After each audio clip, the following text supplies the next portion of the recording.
আজকে আমাদের দিনটা এত খারাপ যাবে আমি ভাবতে পারিনি। তো চলো তোমাদেরকে সম্পূর্ণ বলছি, তোমরা ভিডিওটা দেখতে থাকো শেষ পর্যন্ত। তো আমাদেরকে রাজেশ দা ফোন করে বললো যে সাথে একবার কৈচোর চো না, দিয়ে আমি আর আমার বন্ধু যাই ওর সাথে কৈচোর।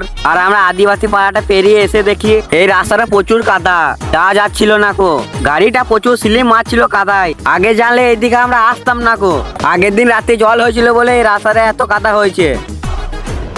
আর আমরা এখন আছি কানাডাঙ্গা গ্রামের ভেতরে। আমাদের গাড়িটা একটু স্পিডে ছিল, তারপরে দেখো কি হয়। সালা আনারি ড্রাইভার এক্ষুনি আমাদেরকে মেরে দিয়েছিল গো।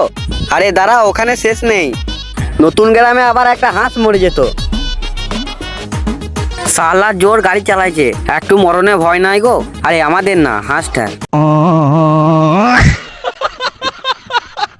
দিয়ে আমরা ফেটাক্সে চলে আসি টেলার। এখানে রাজেশ দা ওর জামা প্যান্ট খাটাইতে এসছে।